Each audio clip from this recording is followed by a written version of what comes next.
Howdy, folks. I'm going to try to do a video here, see if my internet will hold out long enough for me to finish it. I've been trying this for a couple of days, and sometimes things don't go the way you want them, but patience will get you there eventually. And hopefully today I'll get that to you. Um, I'm just going to turn around and show you. That's my garden out there. I got two of those plots that need to be seeded today. I already finished seeding two of them yesterday, and that's my Happy Jack bus that Happy Jack's children donated to me, and there's Vindicator 6 trying to wake the people up to the lying government. Anyway, let me cover a few lies here.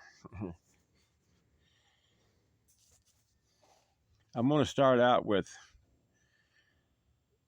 the Federal Reserve Act of 1913, uh, formerly known as the Aldrich Act, the Aldrich Plan, after Aldrich, one of the senators, who was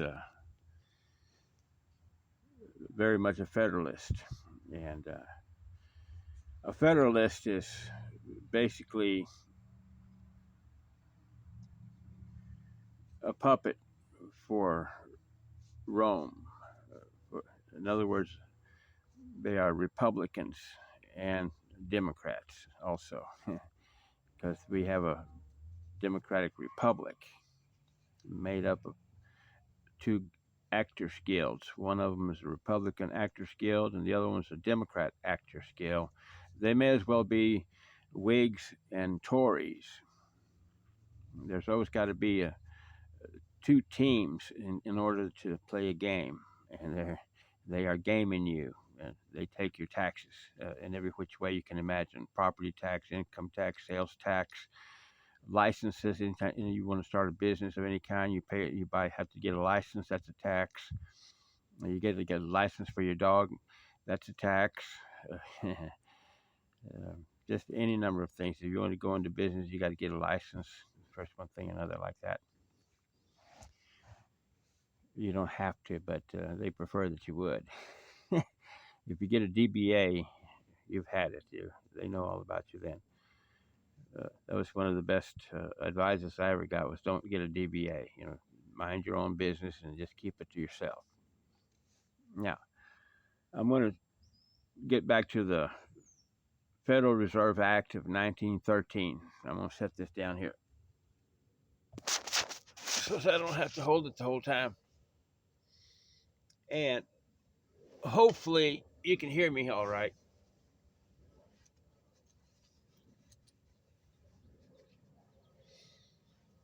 I'm going to smoke a little bit of this pipe here, and then I'm going to get to the 1937 Marijuana Tax Act. But before that could happen, 1913 had to occur. In other words, the Federal Reserve Bank had to come into being. And this may be sounding crazy to you and irrelevant, and you don't know where to put it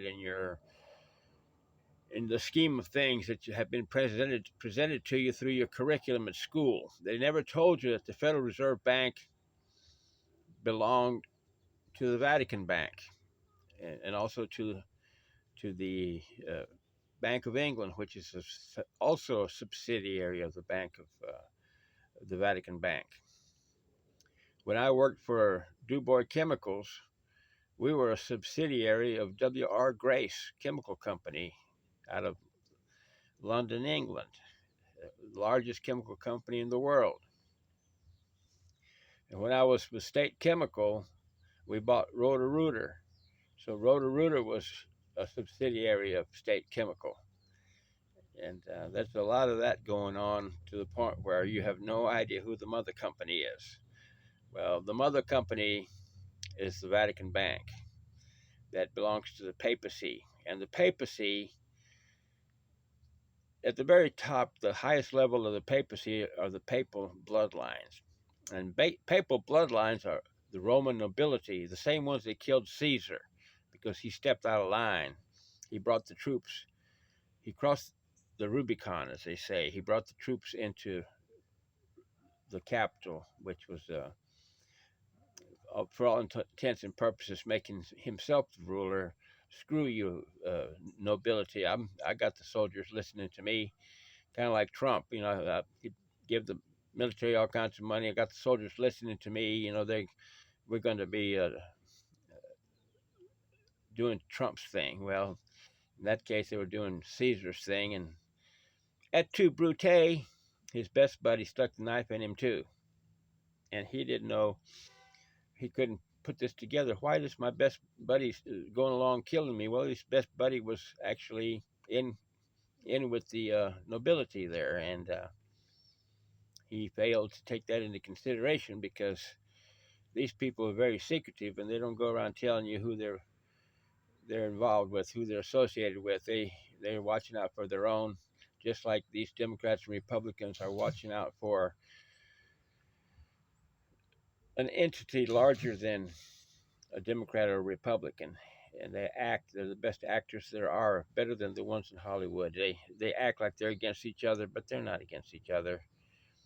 Case in point, Trump said he was going to lock Clinton up there. Next thing you know, he's telling the Republicans, I want you to be nice to my friends, the Clintons. They came to celebrate my becoming president, the CEO, chief executive officer of the Corporation of the United States. And they all cheered. They cheered as hard for that as they cheered for locking her up. They cheered for locking her up. They cheered for, yay, she's a good friend of Trump's. Damn hypocrites. The whole fucking bunch of them, Republicans and Democrats, they just playing you like fucking idiot. Like they think that you're a fucking idiot. I think they may be right. Especially those of you that think of yourselves as Republicans or Democrats. Half of those that vote they don't fall for the shit. That's why they don't vote. What's there to vote for? I don't like hard shit any more than I like diarrhea. Just that sort of